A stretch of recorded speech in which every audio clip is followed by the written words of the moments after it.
أعوذ بالله من الشيطان الرجيم. السلام عليكم ورحمة الله وبركاته. إن الحمد لله نحمده ونستعينه ونستغفره ونعوذ بالله من شرور أنفسنا وسيئات أعمالنا. من يهده الله فلا مضل له ومن يضلل فلا هادي له. أشهد أن لا إله إلا الله وحده لا شريك له وأشهد أن محمدا عبده ورسوله. قال جل وعلا: يا أيها الذين آمنوا اتقوا الله حق تقاته ولا تموتن إلا وأنتم مسلمون. يا أيها الناس اتقوا ربكم الذي خلقكم من نفس واحدة وخلق منها زوجها وبث منهما رجالا كثيرا ونساء واتقوا الله الذي تساءلون به والأرحام إن الله كان عليكم رقيبا. يا أيها الذين آمنوا اتقوا الله وقولوا قولا سديدا يصلح لكم أعمالكم ويغفر لكم ذنوبكم ومن يطع الله ورسوله فقد فاز فوزا عظيما. أما بعد فإن أصدق الحديث كتاب الله وإن أفضل الهدي هدي محمد صلى الله عليه وسلم وشر الأمور محدثاتها فإن كل محدثات بدعة وكل بدعة ضلالة وكل ضلالة في النار. Ikhwani fiddin wa akhwati fillah, bapak-bapak dan ibu-ibu sekalian, rahimani wa rahimakumullah. Kita pada pagi hari ini melanjutkan pembahasan kita tentang fardu kifayah, dan di pagi hari ini kita akan bahas 4 kewajiban yang harus kita lakukan terhadap si mayit, yang mana sebelumnya kita sudah bahas apa yang harus kita lakukan kepada si mayit ketika dia meninggal. Maka pada pagi hari ini insyaallah kita akan bahas 4 hal yang harus kita lakukan terhadap si mayit. Kita masih mengambil dari kitabnya Fiqh Sunnah wal Kitabil Aziz, Al-Wajiz fi Fiqh Sunnah wal Kitabil Aziz oleh Syekh Abdul Azim Badawi, seorang ulama yang terkemuka di Mesir. Jadi kita insyaallah akan kita ambil yang tidak ada yang poin-poin pentingnya saja. Kita akan tinggalkan khilaf-khilaf di situ. Karena dalam masalah fikih tentu banyak masalah khilaf, banyak masalah perselisihan pendapat, kan begitu. Dan perselisihan pendapat tersebut berdasarkan dalil, baik dari Al-Quran maupun dari Sunnah Nabi Sallallahu Alaihi Wasallam. Namun kita akan tinggalkan hal-hal yang berkaitan dengan perselisihan pendapat. Kita akan ambil mana di antara pendapat-pendapat yang rajih saja. Nah, di dalam kitab kita ini artinya pendapat yang paling kuat, pendapat yang lebih mendekati kebenaran. Taib ikhwani fiddin wa akhwati fillah, rahimani wa rahimakumullah.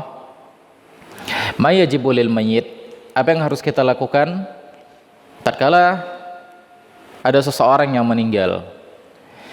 Yajibu lil mayyit ala man hadarahu min ahlihi aw ghairihi arba'atu umur: ghusluhu wa takfinuhu wa salatu alaihi wa dafnuhu.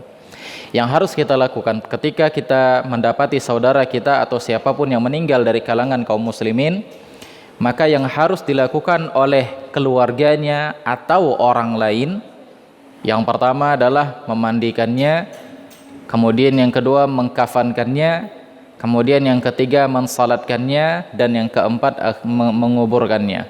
Itu yang harus kita lakukan terhadap jenazah atau orang yang meninggal dari kalangan kaum muslimin. Kita akan bahas yang pertama dahulu, ghusluhu, yaitu memandikan jenazah. Kita ambil yang pertama dahulu.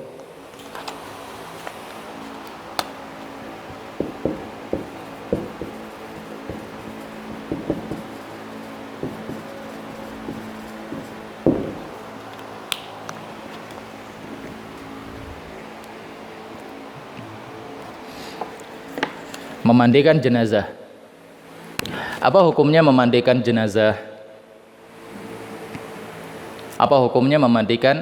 jenazah?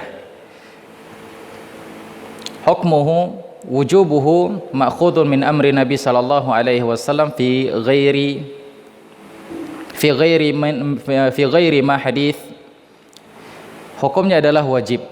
memandikan jenazah hukumnya wajib berdasarkan hadis dari Nabi sallallahu alaihi wasallam.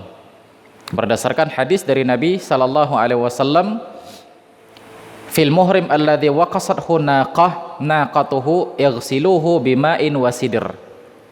Yaitu ada salah seorang sahabat Nabi sallallahu alaihi wasallam yang dia meninggal tatkala dia sedang ihram, dia berada di atas untanya, kemudian dia terjatuh dari untanya. Terjatuh dari untanya hingga menyebabkan lehernya patah dan dia meninggal. Kemudian Nabi SAW mengatakan ighsiluhu bima'in wasidr. Mandikan dia dengan air dan sidr. Dengan air dan daun bidara. Ya, dengan air dan sidr. Kata Nabi SAW. Kalimat beliau yang mengatakan ighsiluhu ini maknanya wajib. Karena ini bentuk perintah. Bentuk perintah dari Nabi sallallahu alaihi wasallam. Para ulama usul fiqh mereka membuat kaidah tatkala kita menjumpai kalimat baik dari Al-Qur'an maupun hadis Nabi sallallahu alaihi wasallam yang nuansanya perintah, maka konsekuensinya adalah kewajiban. Jadi ada kaidah al-amr yaqtadil wujub. Ini kaidah dalam usul fikih. Setiap perintah yang kita temukan baik dalam Al-Qur'an ataupun dalam hadis Nabi sallallahu alaihi wasallam, maka konsekuensi hukumnya adalah wajib. Konsekuensi hukumnya adalah wajib. Apa contohnya di dalam Al-Qur'an? Aqimus shalah. Tegakkan oleh kalian salat. Salatlah kalian. Nah, ini perintah. Maka hukum salat adalah wajib. Kan begitu. Hukum salat adalah wajib. Demikian juga tatkala di dalam Al-Qur'an, an-nahyu yaqtadi tahrim. Tatkala di dalam Al-Qur'an kita temukan sebuah larangan. Sebuah larangan, maka konsekuensi hukumnya adalah haram. Konsekuensi hukumnya adalah haram. Contohnya apa? La taqrabuz zina. Allah katakan la taqrabu zina. Jangan dekati zina. Nah, ini sebuah larangan kan? Kalimat larangan. Maka hukum mendekati zina, bukan berzinanya, mendekati saja sudah terlarang, hukumnya haram, apalagi jatuh ke dalam perzinahannya. Nah, ini di ikhwan fillah azanallahu wa iyyakum jami'an. Maka kalimat ighsiluhu menunjukkan sebuah kewajiban. Mandikanlah jenazah saudara kalian ini. Maka menunjukkan sebuah kewajiban. Wa qauluhu fi ibnatihi Zainab radhiyallahu taala anha ighsilna thalathan aw khamsan aw sab'an. Dan juga berdasarkan hadis beliau tatkala anak beliau yang perempuan meninggal. Ketika anak beliau yang perempuan meninggal yang namanya Zainab, maka beliau katakan kepada para sahabat-sahabat yang lain, para sahabat-sahabat wanita yang lain, mandikan dia 3 kali, 5 kali atau 7 kali, kata Nabi sallallahu alaihi wasallam. Nah, menunjukkan hukumnya wajib. Hukum memandikan jenazah ini wajib. Baik. Sekarang bagaimana cara memandikannya? Dan ini insya Allah nanti di pertemuan berikutnya akan kita praktekkan cara memandikan sampai mengkafankan. Cara memandikannya tadi kita sebutkan di sini wajib, sebuah kewajiban, hukumnya wajib.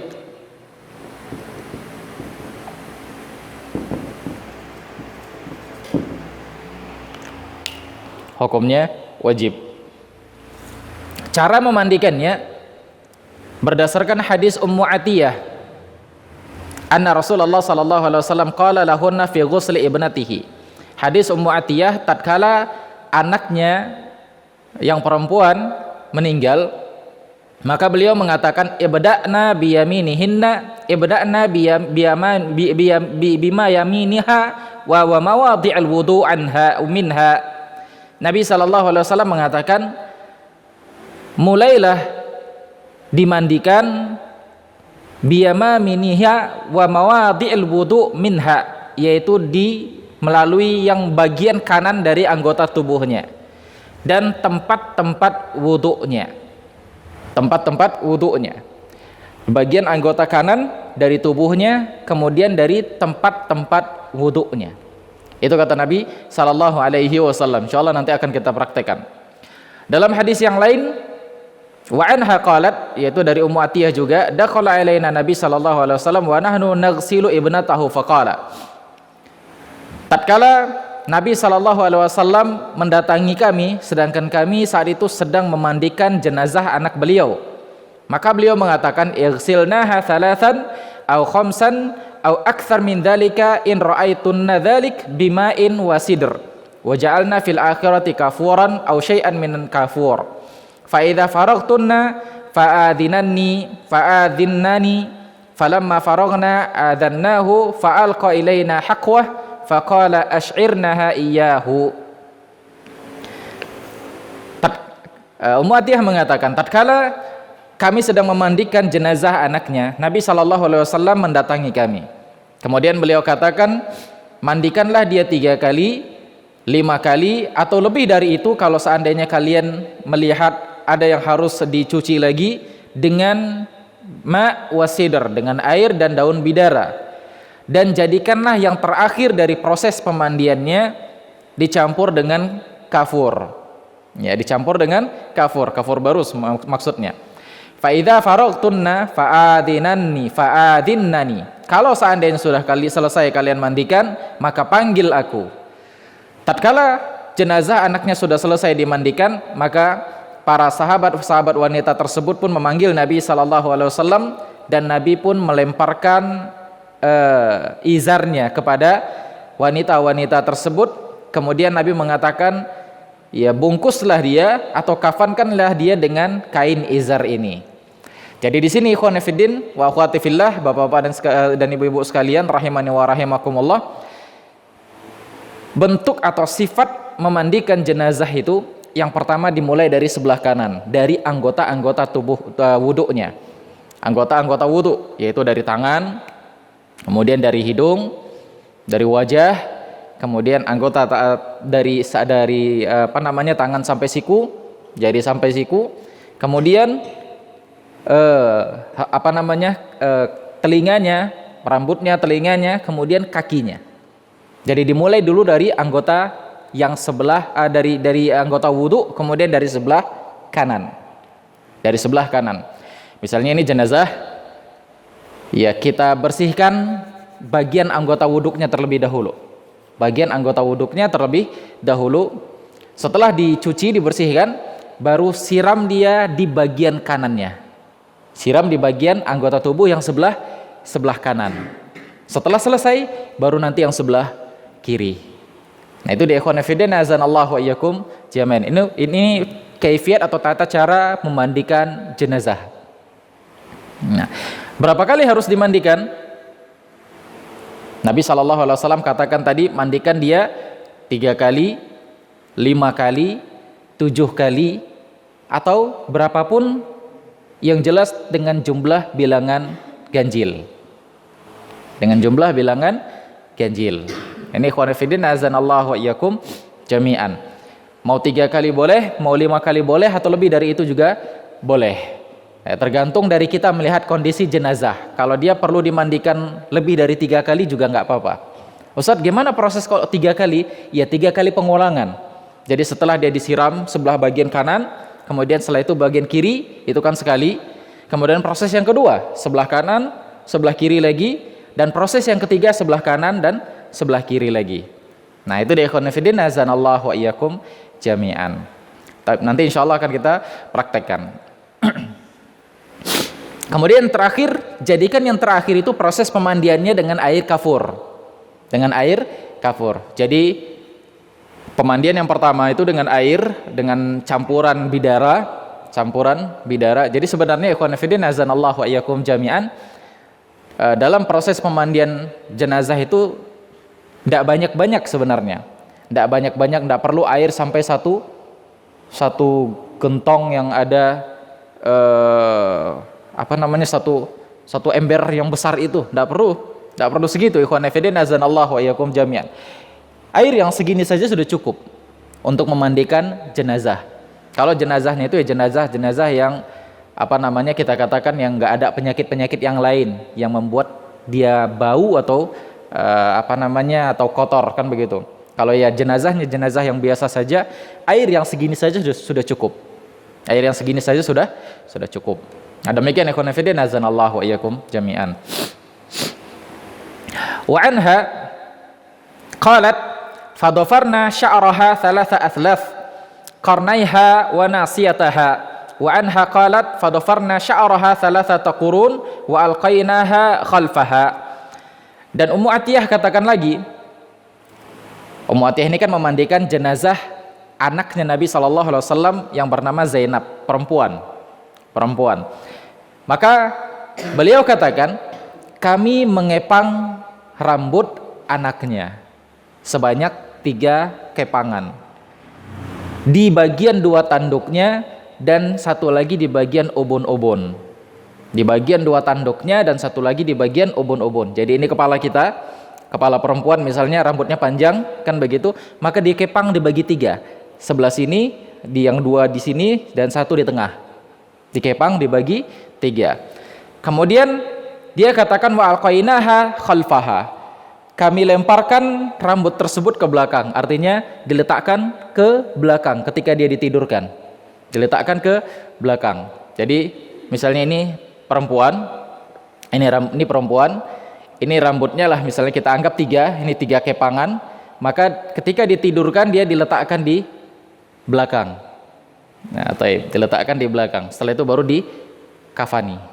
Nah, demikian ikhwan fillah, azanallahu wa iyyakum jami'an. Man yatawallal ghusl, siapa yang harus memandikan jenazah perempuan?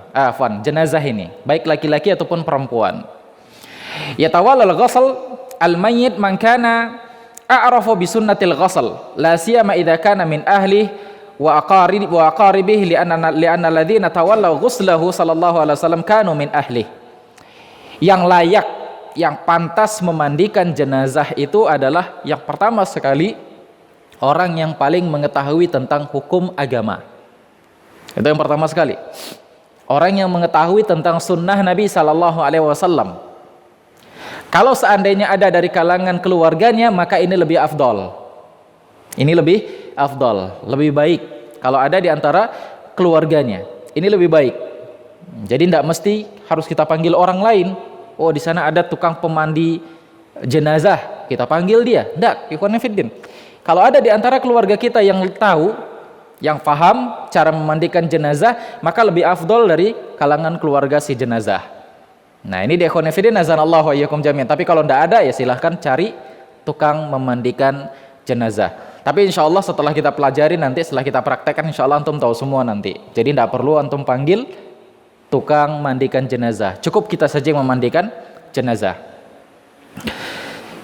Karena Nabi sallallahu alaihi wasallam itu li'anna alladziina tawallaw ghuslahu sallallahu alaihi wasallam kanu min ahli. Karena yang memandikan jenazah Nabi sallallahu alaihi wasallam itu adalah kalangan keluarganya, dari kalangan keluarganya. An Ali qala, dari Ali bin Abi Thalib radhiyallahu taala anhu, qala, dari Ali bin Abi Thalib. Siapa Ali bin Abi Thalib ini? Siapa Ali bin Abi Thalib? Siapa? Paman atau keponakan?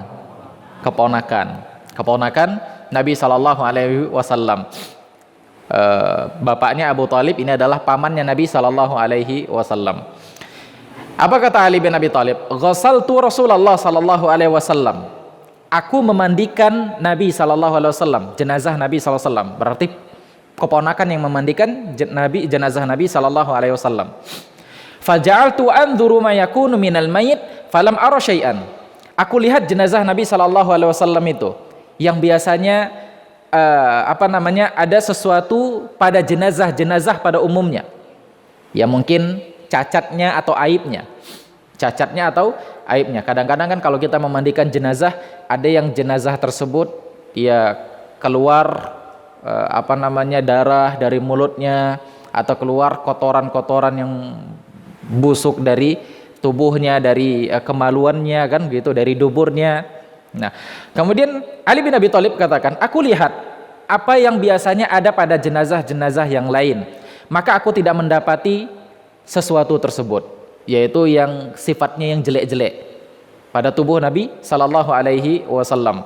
Falam ara syai'an wa kana thayyiban hayyan wa mayyitan sallallahu alaihi wasallam. Kata Ali bin Abi Thalib, jenazah Nabi sallallahu alaihi wasallam ini, kata beliau, adalah jenazah yang paling bagus baik ketika dia hidup maupun ketika meninggal. Yang paling baik ketika dia hidup maupun meninggal. Artinya tidak ada sesuatu yang seperti jenazah-jenazah yang lainnya, yang kotorannya banyak sekali keluar, yang jenazahnya bau. Enggak, ikhwan fillah, azanallahu wa iyyakum jami'an. Bahkan jenazah Nabi sallallahu alaihi wasallam itu bentuknya sangat baik, sangat bagus. Enggak seperti jenazah-jenazah yang lainnya ketika beliau meninggal. Wa yajibu an yatawalla ghusla dzakar ar-rijal wal untha an-nisa. Wa yustasna min dzalika zaujan fa innahu yajuzu likulli minhuma an yatawalla ghusl al-aqar. Dan wajib untuk memandikan jenazah tersebut. Kalau yang jenazahnya laki-laki, maka laki-laki juga. Tidak boleh perempuan, maka laki-laki juga. Dan kalau jenazahnya wanita, maka yang dimandikan wanita juga, yang memandikan wanita juga. Kecuali jika suami istri. Ingat, pengecualiannya hanya suami istri, bukan adik kakak, bukan pula ayah dan anak atau ibu dan anak. Yang dikecualikan adalah suami istri. Nah, ini dia ikhwan fillah. Istri boleh memandikan jenazah suami, atau sebaliknya, suami boleh memandikan jenazah istri. Berarti kalau suami istri yang memandikan jenazah masing-masing, ini siapa yang mandikan? Berapa orang yang memandikan? Satu. Ya, yang memandikan satu orang kalau suami istri. Tapi kalau bukan suami istri, yang laki-laki lain atau perempuan yang lain, maka boleh, silahkan mau berapa orang, mau 2 orang, 3 orang, 4 orang. Jadi dari sini kita bisa ketahui, ikhwan fillah, sebenarnya memandikan jenazah memandikan jenazah itu sendiri juga bisa, nggak mesti harus rame-rame. Sendiri juga bisa, karena prosesnya gampang, nggak susah. Nanti insya Allah akan kita pelajarin.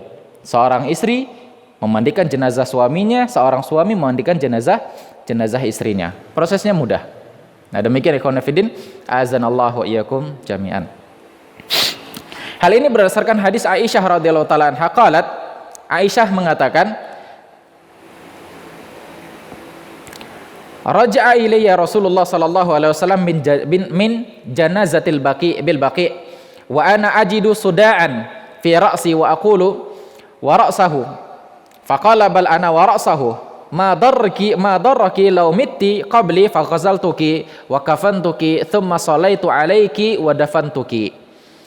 Aisyah radhiyallahu taala anha mengatakan, tatkala Nabi sallallahu alaihi wasallam kembali dari penguburan jenazah salah seorang sahabatnya di Baqi, maka aku merasakan sakit di kepalaku, kata Aisyah.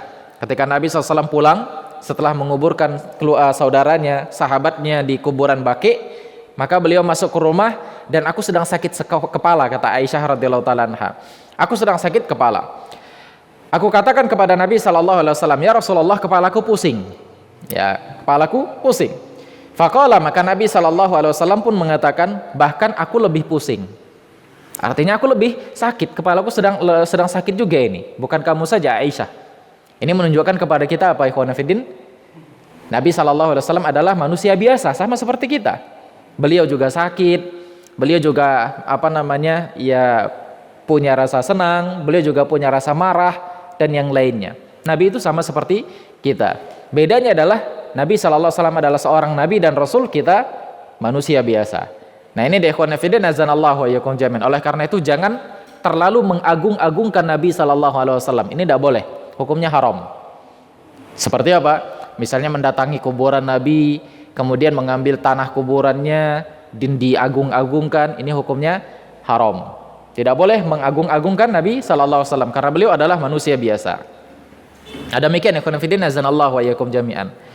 Kemudian Nabi SAW mengatakan, tidaklah merugikan dirimu, katanya, lau mitti qabli, kalau seandainya wahai Aisyah engkau duluan yang meninggal. Ini Nabi SAW pernah mengatakan ketika beliau masih hidup, kalau seandainya engkau duluan yang meninggal nanti sebelum diriku, maka aku yang akan memandikan jenazahmu. Aku yang akan mengkafankan jenazahmu dan aku yang akan menguburkan jenazahmu. Jadi hadis ini menjadi dalil bahwa bolehnya seorang suami memandikan istri atau seorang istri memandikan suami, sebaliknya. Adapun yang lain tidak boleh. Anak memandikan ayah atau ibunya tidak boleh. Atau sebaliknya, ibu memandikan jenazah anaknya atau ayahnya. Ini tidak boleh. Ikhwan fillah, azanallahu wa iyyakum jami'an. Sampai jenazah ya yang paling kecil. Ya, anak kita yang kecil. Termasuk jenazah anak kita yang kecil. Ikhwan fillah, azanallahu wa iyyakum jami'an. Nah, ini haruslah yang memandikan laki-laki, laki-laki juga, perempuan, perempuan juga. Nah, demikian ikhwan fillah, azanallahu wa iyyakum jami'an. Kecuali yang sifatnya darurat. Sifatnya darurat. Ya, enggak ada lagi yang memandikan. Enggak ada lagi yang memandikan kecuali harus orang tuanya misalnya. Maka ini tidak ada masalah. Ikhwan fillah, azanallahu wa iyyakum jami'an. Misalnya anak kita meninggal yang kecil, enggak ada yang bisa memandikan. Misalnya semua laki-laki. Yang perempuan enggak ada. Sementara anak kita perempuan yang masih kecil. Nah, ini dalam kondisi darurat. Dalam kondisi darurat. Adapun kalau yang bukan dalam kondisi darurat, kalau masih banyak orang, masih ada perempuan, harus perempuan juga yang memandikan. Nah, demikian ikhwan fillah, azanallahu wa iyyakum jami'an. Ada beberapa orang yang tidak perlu dimandikan. Ada beberapa orang yang tidak perlu dimandikan. Yaitu dari Jabir radhiyallahu taala anhu, qala Nabi sallallahu alaihi wasallam, idfinuhum fi dima'ihim, yani yauma Uhud, walam yughassilhum. Ketika ada sahabat-sahabat Nabi sallallahu alaihi wasallam yang perang Uhud meninggal, maka Nabi sallallahu alaihi wasallam mengatakan kepada sahabatnya, kuburkan mereka dengan darah-darah mereka. Kuburkan mereka dengan darah-darah mereka dan tidak perlu mereka dimandikan.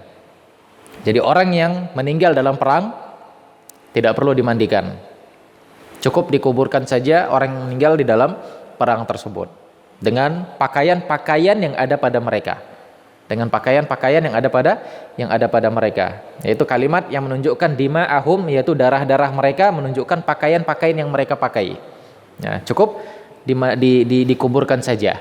Ini bagi orang yang meninggal di dalam kondisi perang. Ikhwan fillah, azanallahu wa iyyakum jami'an. Kemudian siapa lagi? Orang yang meninggal dalam kondisi kecelakaan. Ya, kecelakaan yang tubuhnya hancur. Nah, ini gimana untuk memandikannya? Kan nggak mungkin kan? Ketabrak kereta api dia, hancur tubuhnya. Ya nggak bisa kita mandikan, makanya cukup dikuburkan begitu saja. Ya, dikuburkan begitu saja. Nah, demikian ikhwan fillah, azanallahu wa iyyakum jami'an. Jadi ini proses yang pertama, memandikan jenazah. Baik, kita ulangin sedikit. Memandikan jenazah dimulai dari mananya? Dimulai dari anggota wudhu. Kita cuci anggota wudhu, kemudian setelah itu mandikan dia baik 3 kali, 5 kali, 7 kali, tergantung kita lihat kondisi jenazahnya. Kalau perlu, kalau cukup 3 kali, 3 kali. Kalau seandainya nggak cukup, harus dimandikan lagi 5 kali sampai seterusnya. Yaitu diawali dari sebelah kanan. Kemudian yang pertama di depan dulu, nanti di depan, kemudian setelah itu baru di belakang. Pokoknya mulai sebelah kanan. Setelah itu selesai baru yang sebelah kiri yang di depan, setelah itu baru yang di belakang. Nah, nanti insya Allah akan kita praktekkan. Itu cara memandikannya. Kemudian kalau dia perempuan dan rambutnya panjang, maka dikepang 3. Dikepang 3, kemudian diletakkan ke arah belakang. Diletakkan ke arah belakang. Dan kalau jenazahnya perempuan, yang memandikan juga perempuan. Jenazahnya laki-laki, yang memandikan juga laki-laki. Nah, taib. Ikhwan fillah, azanallahu wa iyyakum jami'an. Kecuali kalau suami istri, maka boleh suami atau istrinya yang memandikan jenazah tersebut. Nah, demikian ikhwan fillah, azanallahu wa iyyakum jami'an. Ini proses yang pertama. Kita lanjutkan proses yang kedua. Ini sudah singkat ini ikhwan fillah, azanallahu wa iyyakum jami'an. Jadi terlepas dari perselisihan pendapat. Ya, sudah singkat aja, sudah hampir setengah jam kita bahas. Kan begitu. Gimana kalau lagi seandainya kita bahas yang ada perbedaan-perbedaan pendapatnya di kalangan para ulama. Taib. Namun insyaallah kan kita kita sampaikan pada hari ini juga semuanya dari memandikan, mengkafankan, mensolatkan dan sampai menguburkan. Proses yang kedua adalah mengkafankan mayit tersebut, mengkafankan mayit. Wa wujubuhu ma'khudun min amri Nabi sallallahu alaihi wasallam fi haditsil muhrim alladhi waqasathu naqatuhu ighsiluhu bima'in wa sidr wa kaffinuhu fi thawbain. Apa hukumnya? Hukumnya juga wajib. Mengkafankan mayit juga wajib. Mengkafankan mayit juga wajib. Hal ini berdasarkan hadis orang yang sedang ihram tadi, yang dia jatuh dari untanya, maka Nabi SAW mengatakan, mandikan dia dengan air dan daun bidara, kemudian kafankan dia dengan 2 kain yang dia pakai. Orang yang sedang ihram kan kain yang dia pakai ada berapa? Ada 2, kan begitu? Ada 2. Yang pertama izar, yang kedua rida. Izar itu yang lilitkan ke bawah, pakaian yang dililitkan ke bawah itu namanya izar. Kalau rida yang di atas, nah itu rida. Nah ini 2 buah pakaiannya. Maka Nabi bilang ketika saudaranya ini, sahabatnya ini meninggal, mandikan dia, kemudian bungkus dia, kafani dia dengan 2 pakaian yang dia pakai, dengan 2 pakaian yang dia pakai. Nah ini menunjukkan apa? Ikhwan fillah, azanallahu iyyakum jami'an. Ya dalam kondisi tertentu ya boleh, tidak mesti harus 3 lapis. Dalam kondisi tertentu boleh dengan 2 lapis, bahkan 1 lapis. Nanti insya Allah kita sebutkan hadisnya. Kalau dalam kondisi yang sifatnya darurat,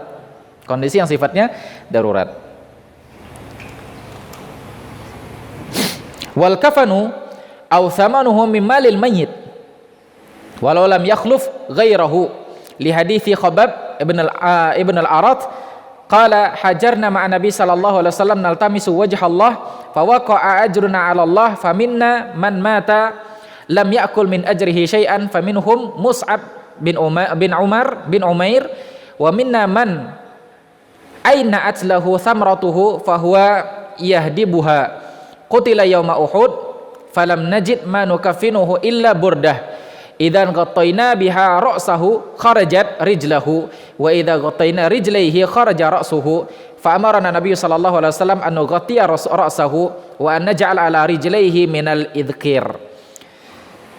Hadisnya berasal dari Khabbab bin Arat. Dia mengatakan mengkafankan mayit ini, kata Syekh, mengkafankan mayit ini adalah dengan uang harta-harta yang dimiliki oleh si mayit. Mengkafankan mayit adalah dengan harta yang dimiliki oleh si mayit, meskipun dia tidak meninggalkan warisan apapun kecuali hanya sedikit uang yang hanya bisa digunakan untuk beli kafan, maka gunakan uang tersebut untuk beli kafan. Artinya untuk mengkafankan mayit dengan harta dia, Ustaz, boleh nggak dengan harta orang lain? Kalau orang lain mau mensedekahkan, boleh. Ya, boleh dengan harta orang lain, baik harta anaknya atau harta tetangganya atau harta yang lain.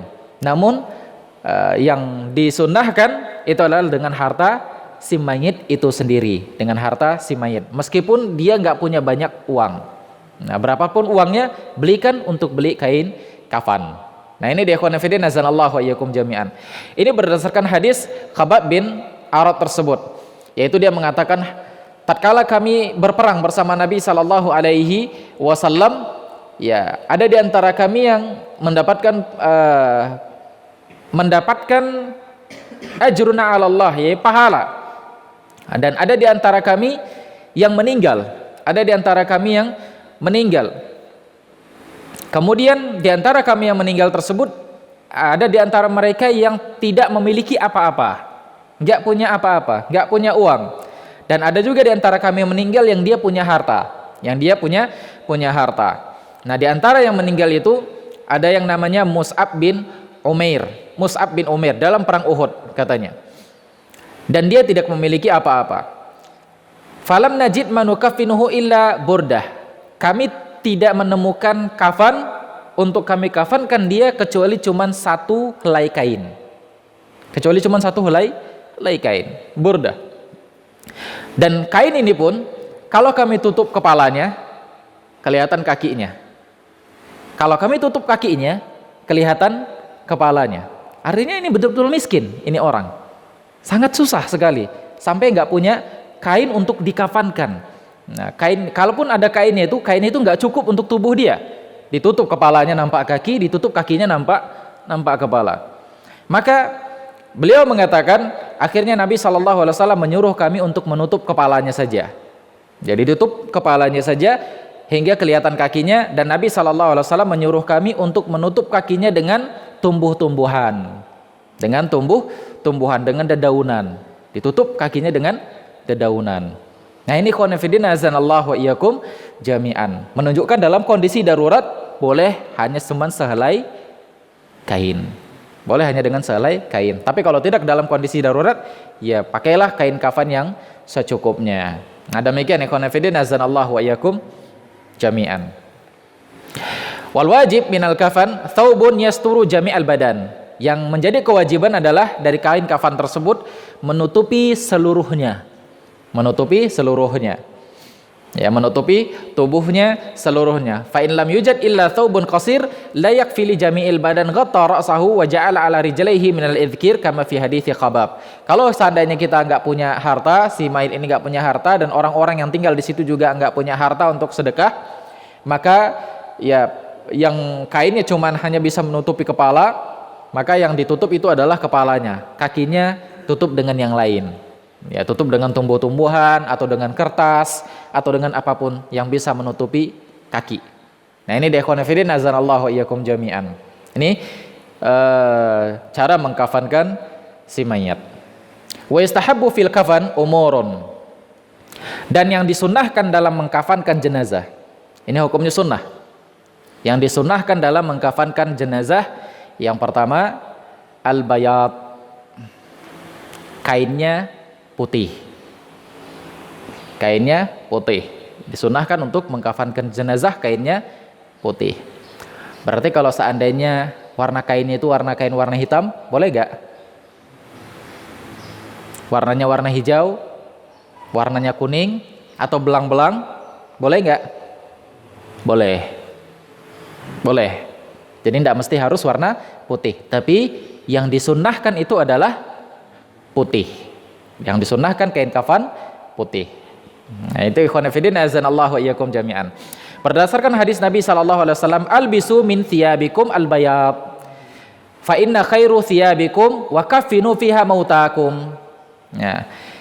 Pakailah oleh kalian pakaian yang berwarna putih, karena ini adalah sebaik-baik pakaian. Ya, pakailah.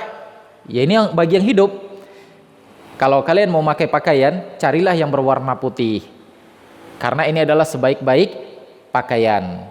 Ya, pakaian yang paling terbaik itu warnanya putih. Tapi ingat, ini untuk laki-laki, bukan untuk perempuan. Karena kalau perempuan biasanya kalau putih itu kan dia lebih kelihatan. Beda dengan warna gelap, kan begitu. Beda dengan warna gelap.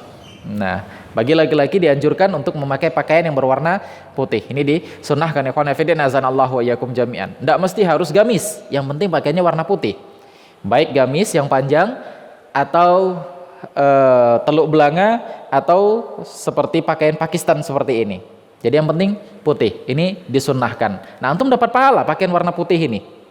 Kalau seandainya apa? Antum niatkan kemudian mengikuti apa yang dikatakan oleh Nabi SAW. Bisa dapat pahala ya khonafidin. Memakai pakaian ini adalah mubah. Kita pakai pakaian mubah, kan begitu. Ya, artinya tidak ada nilai pahala dan dosa di dalamnya. Tidak ada nilai pahala dan dosa.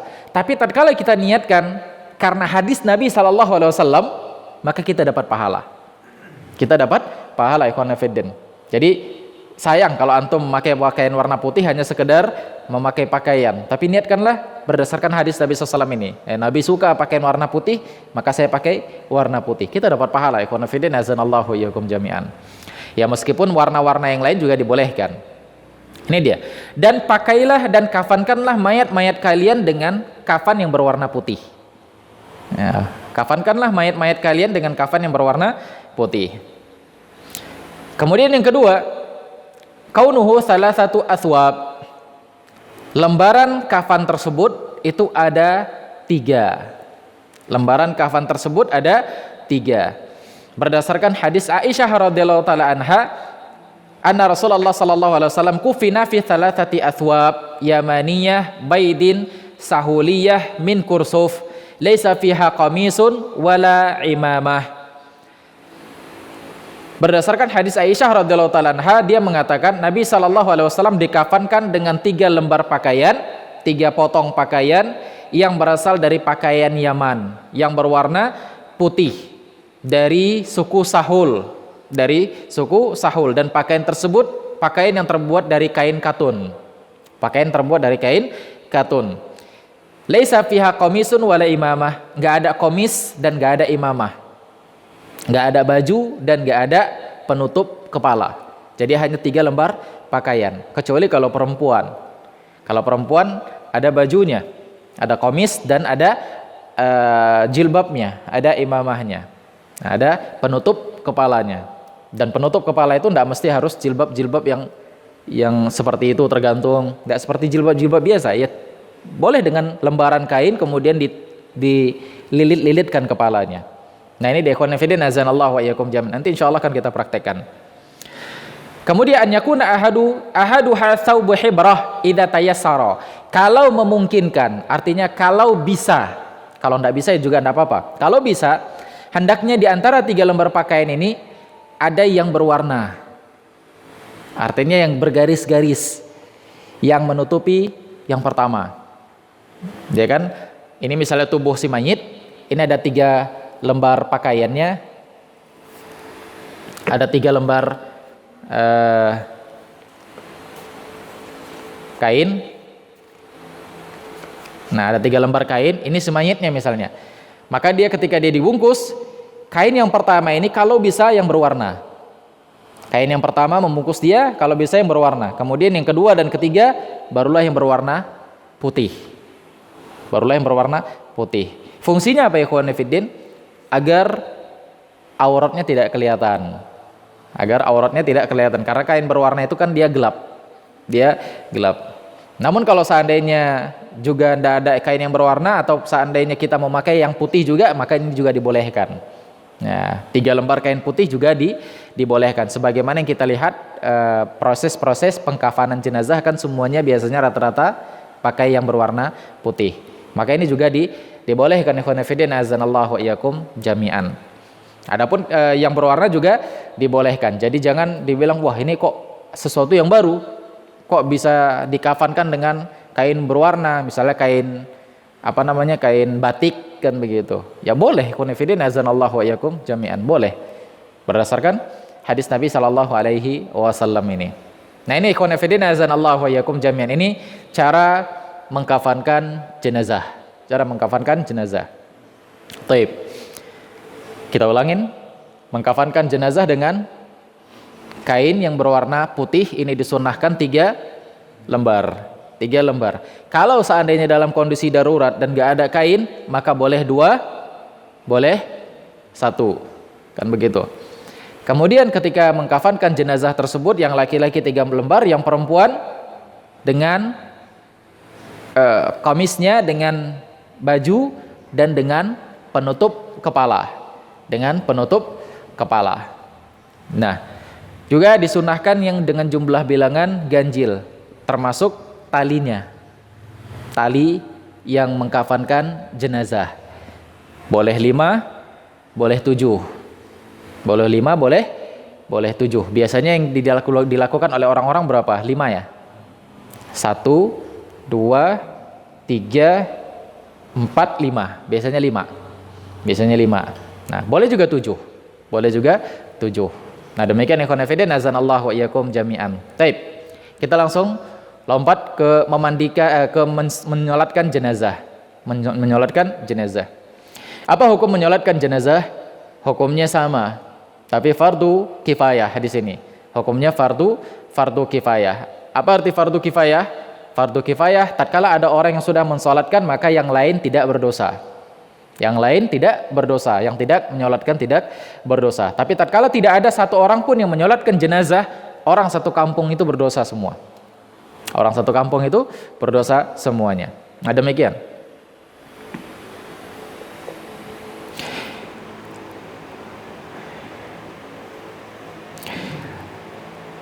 Wa yustasna min dzalik syakhsani fala tajib salatu alaihima. Dan yang dikecualikan ada dua orang yang tidak perlu disolatkan. Artinya ya tidak mengapa kalau enggak disolatkan. Ada dua orang. Kalau mau disolatkan juga boleh. Kalau mau disolatkan juga boleh. Tapi kalau enggak disolatkan tidak mengapa. Yang pertama, at-tifl alladzi lam yablugh. Anak kecil yang belum baligh. Anak kecil yang belum baligh. Ini boleh tidak disolatkan. Boleh tidak disolatkan. Tapi kalau mau disolatkan juga boleh. Berdasarkan hadis Aisyah radhiyallahu taala anha, mata Ibrahim ibnu Nabi sallallahu alaihi wasallam wa huwa ibnu 18 syahran. Anaknya Nabi Muhammad sallallahu alaihi wasallam meninggal. Anaknya yang nama Ibrahim, yang masih kecil, namanya Ibrahim, meninggal saat itu usianya 18 syahran, usianya 18 bulan. Berarti 1 tahun setengah ya. 1 tahun setengah. Meninggal anaknya 1 tahun setengah. Falam yusalli alaihi Rasulullah sallallahu alaihi wasallam. Nabi sallallahu alaihi wasallam tidak mensolatkan anaknya. Nabi sallallahu alaihi wasallam tidak mensolatkan anaknya. Maka dari sini ikhwan fillah para ulama mengatakan bolehnya tidak mensolatkan jenazah anak tersebut ketika dia belum baligh. Ketika dia belum baligh. Ini yang pertama. Yang kedua, asyahid, orang yang meninggal dalam mati syahid, yaitu dalam peperangan, sebagaimana yang sudah kita sebutkan tadi. Ketika dia meninggal dalam perang, maka dia tidak mengapa untuk tidak disolatkan, cukup dikuburkan saja dia, cukup dikuburkan. Berdasarkan hadis Nabi SAW dari Anas bin Malik, anna syuhada Uhud lam yughassilu wa dufinu bidima'ihim wa lam yusalli alaihim. Orang yang meninggal dalam perang, maka tatkala kami melihat jenazah perang-perang Uhud, ya syuhada Uhud, maka mereka tidak dimandikan, mereka dikafankan dengan pakaian-pakaian mereka, dengan darah-darah yang ada di dalam pakaian dalam tubuh mereka, dan mereka tidak disolatkan. Mereka tidak disolatkan. Nah ini ikhwan fillah azanallahu wa iyyakum jami'an. Namun bukan berarti tidak boleh disolatkan, ya boleh. Kalau seandainya kita mau nyolatkan anak kecil yang sudah meninggal tersebut, maka boleh, silahkan disolatkan. Nah demikian ikhwan fillah azanallahu wa iyyakum jami'an. Tapi kalau mau tidak disolatkan juga tidak mengapa. Taib. Nah demikian ikhwan fillah azanallahu wa iyyakum jami'an. Kemudian di sini ada fadilah-fadilah atau keutamaan-keutamaan memandikan jenazah. Taib, kita lewatkan saja karena menghemat waktu. Aina yusalla alal janazah, di mana jenazah itu disolatkan? Di mana jenazah itu disolatkan? Aisyah radhiyallahu taala anha mengatakan, "Lamma tufiya Sa'ad bin Abi Waqqas, arsala azwajun Nabi sallallahu alaihi wasallam an yamuru bi janazatihi fil masjid, fa yusallina alaihi." Tatkala Sa'ad bin Abi Waqqas meninggal, maka istri-istri Nabi sallallahu alaihi wasallam menyuruh sahabat-sahabat yang lain untuk meletakkan jenazahnya di masjid. Untuk meletakkan jenazahnya di masjid. Kemudian istri-istri Nabi SAW tersebut mensolatkan jenazah Sa'ad bin Abi Waqqas di masjid.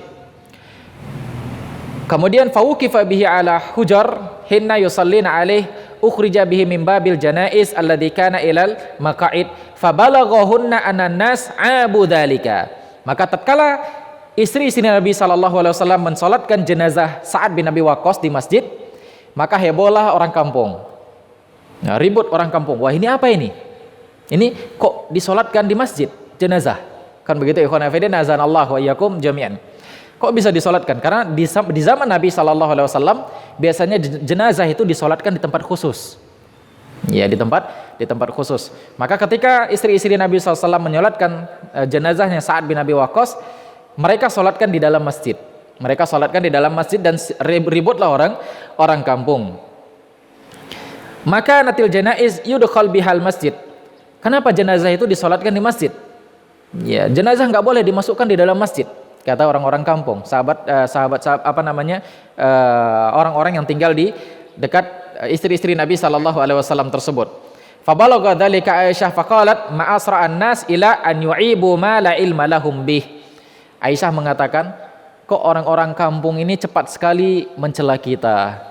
Nah, kok cepat sekali ribut sesuatu yang mereka nggak ketahui. Kenapa mereka nggak tanya dulu, katanya. Kenapa mereka nggak tanya dulu? Kok mereka ribut sesuatu yang tidak mereka ketahui. Abu alaina an yamurra bi janazati fil masjid. Wa ma shalla Rasulullah sallallahu alaihi wasallam ala Suhail bin Bayda illa fi jawfil masjid.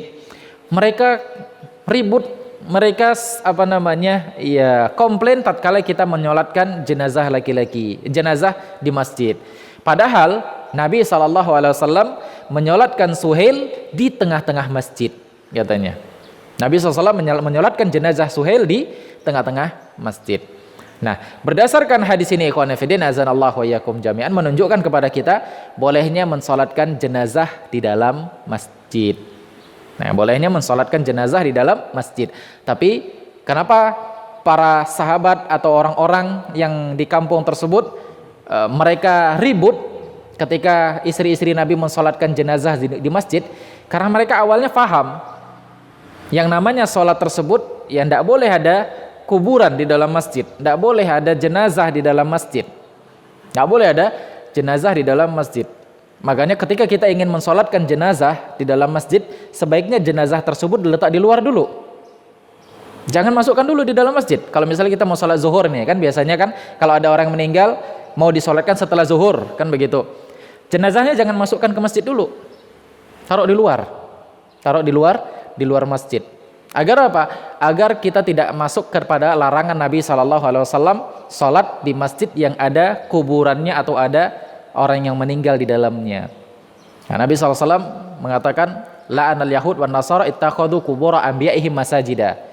Allah melaknat orang Yahudi dan Nasrani yang mereka menjadikan kuburan-kuburan sebagai masjid. Nah, dalam hadis ini juga dipakai oleh para ulama larangan sholat di tempat yang ada kuburan-kuburannya atau jenazahnya. Ikhwan fillah, azanallahu wa iyyakum jami'an. Makanya ketika jenazah itu mau disolatkan, taruh luar dulu, jangan di dalam masjid. Taruh di luar dulu. Nah, ini kebanyakan yang keliru di kalangan kaum muslimin. Ya, ketika mereka mau sholat zuhur, mereka taruh jenazahnya itu di belakang, kan begitu. Nah, kecuali kalau memang tidak ada tempat. Nah, tapi kayaknya tidak ada masjid yang sekarang ini yang tidak ada teras. Umumnya semua masjid ada teras, kan gitu, atau ada sedikit tempat di luar masjid, maka letak dia di situ. Nah, demikian ikhwan fillah, azanallahu wa iyyakum jami'an. Kemudian ya boleh juga menyolatkan jenazah tersebut di tempat tertentu. Ya, karena di zaman Nabi SAW mereka menyolatkan jenazah di tempat tertentu, enggak di dalam masjid, di tempat tertentu, yaitu memang tempat untuk biasa dilakukan sholat jenazah di situ. Nah, ini ikhwan fillah, azanallahu wa iyyakum jami'an. Dan berdasarkan ini juga boleh mensolatkan jenazah di rumah. Kalau misalnya jenazah itu meninggal dan masjid jauh, kan begitu, jauh dari rumahnya, atau ya repot membawa mayat tersebut ke masjid, maka boleh menyolatkan jenazah di rumahnya, di rumah orang tersebut. Nah, demikian ikhwan fillah, azanallahu wa iyyakum jami'an. Baik, kita ada satu hadis dalam menyolatkan jenazah ini. Nabi SAW mengatakan, la tajuzu shalat janaiz bainal qubur. Nabi SAW naha an yusalli ala janaiz bainal qubur. Nabi SAW melarang menyolatkan jenazah di tengah-tengah kuburan. Di tengah-tengah kuburan. Jadi kalau seandainya ini kuburan, ini komplek kuburan. Nah, ini komplek kuburan, kita solatkan jenazah di dalamnya. Kita solatkan jenazah di dalamnya, ini terlarang. Ini tidak boleh. Ini tidak dibenarkan. Kecuali ini komplek kuburan, di sini ada tempat khusus misalnya untuk menyolatkan jenazah.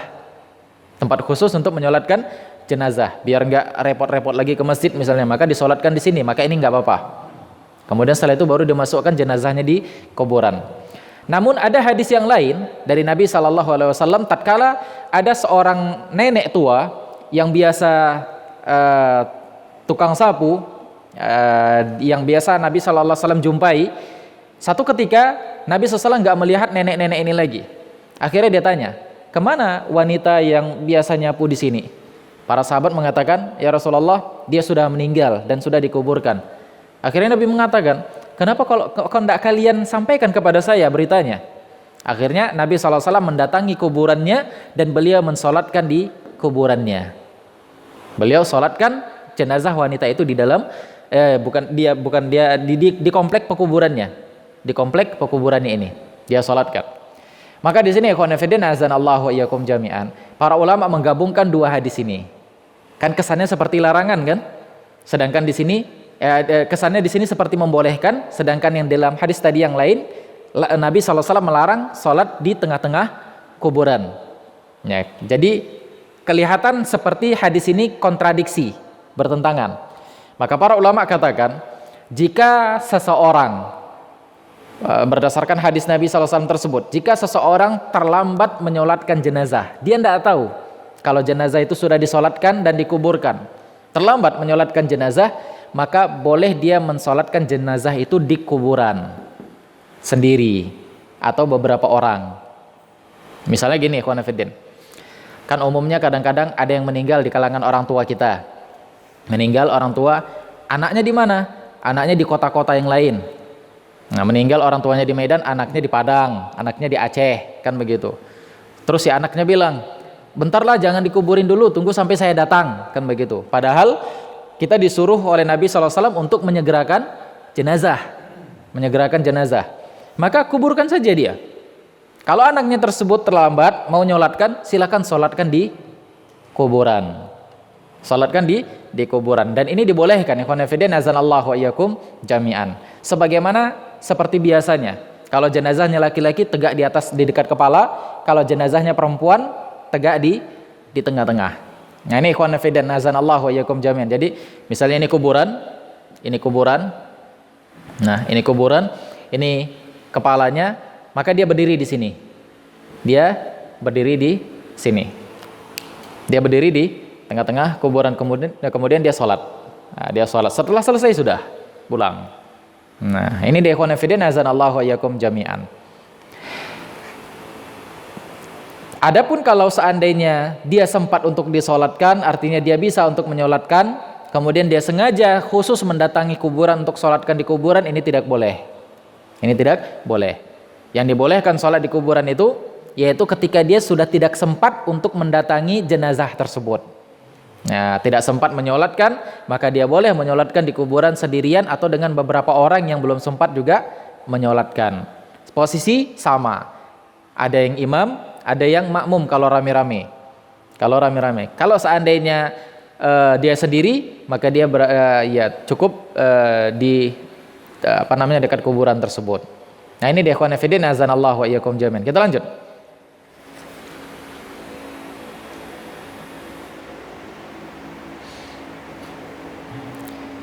Taib, sifatus shalah, kita ringkas saja.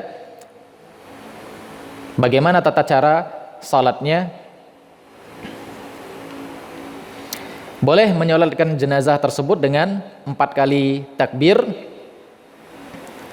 Yukabbiru 'alaiha arba'an aw khamsan ila tis'i takbirat. Boleh menyolatkan dengan 4 kali takbir atau 5 kali takbir atau lebih dari itu sampai 9 kali takbir. Boleh, konfidin azanallahu wa iyyakum jami'an. Kalau kita biasanya berapa takbir? 4. Jadi boleh 5, boleh 6, boleh 7 sampai 9. Sampai 9. Takbir yang pertama kita ringkas saja.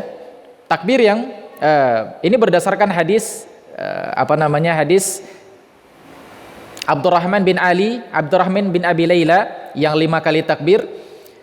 Kana Zaid bin Arqam yukabbiru ala janaizina arba'an fa inna kabbara ala janazati khamsan. Zaid bin Arqam dia bertakbir terhadap jenazah dari salah seorang teman kami 4 kali. Wa innahu kabbaru ala janazatin khamsan fasa'altuhu faqala kana Rasulullah sallallahu alaihi wasallam yukabbiruha. Ya, tatkala kami mensalatkan jenazah biasanya 4 kali, namun dia menyolatkan sampai 5 kali. Maka kami tanya sama dia, kenapa engkau salatkan sampai 5 kali takbir? Maka dia mengatakan Nabi sallallahu alaihi wasallam pernah melakukannya. Nabi sallallahu alaihi wasallam pernah melakukannya. Demikian juga hadis-hadis yang lainnya yang tidak perlu kita baca semuanya karena menghemat waktu. Apa yang dibaca ketika takbir tersebut? Ya, takbir disyariatkan untuk mengangkat tangan. Kita ringkas saja ya. Takbir disyariatkan untuk mengangkat tangan ketika takbir di takbir yang pertama, dan boleh juga untuk tidak mengangkat tangan di takbir setelahnya. Jadi Allahu Akbar, takbir yang pertama. Takbir yang berikutnya kita boleh mengangkat tangan, boleh juga tidak mengangkat tangan. Nah, boleh juga tidak mengangkat tangan. Bahkan di sini ada terjadi perselisihan di kalangan para ulama. Ada yang mengatakan harus angkat tangan. Ada lagi yang lain mengatakan, wah enggak apa-apa, enggak angkat tangan. Jadi, ikhwan fillah, boleh kita angkat tangan, boleh tidak. Sama seperti salat Idul Adha atau Idul Fitri. Rakaat pertama, takbir pertama ngangkat tangan, takbir selebihnya boleh untuk tidak mengangkat tangan. Nah, ini terjadi perselisihan di kalangan para ulama. Kemudian apa yang dibaca ketika takbir tersebut? Maka yang dibaca ketika takbir tersebut yang pertama itu adalah surah Al-Fatihah, dan boleh ditambah dengan surah yang lain. Jadi nggak hanya mesti Al-Fatihah saja, boleh ditambah dengan surah yang lain. Nah, kalau mau baca Al-Fatihah saja juga nggak masalah, namun kalau mau ditambah dengan surah yang lain juga tidak mengapa.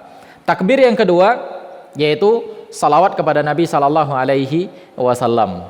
Salawat kepada Nabi sallallahu alaihi wasallam. Kemudian takbir yang ketiga barulah baca doa untuk jenazah. Baca doa untuk jenazah. Dan takbir yang keempat, di antara takbir yang takbir yang keempat ini boleh kita diam saja, dan boleh juga kita membaca doa untuk jenazah. Ya, doa apa saja yang mau kita baca. Nah, boleh juga kita berdoa. Nah, demikian ikhwan fillah, nazanallahu wa iyyakum jami'an. Kemudian keutamaan salat jenazah kita lewatkan saja. Bagaimana kalau seandainya jenazah tersebut yang meninggal banyak? Yang meninggal banyak, di mana posisi imam? Di mana posisi imam? Maka ketika si jenazah meninggalnya banyak, misalnya ada 3 jenazah, boleh kita sholatkan masing-masing 1 orang. Jenazah yang pertama kita sholatkan, kemudian letak di tempat yang lain. Jenazah yang kedua kita sholatkan, kemudian letak lagi tempat yang lain. Jenazah yang ketiga kita sholatkan. Dan boleh juga disolatkan sekaligus. Gimana cara meletakkannya? Maka posisi imam misalnya di sini.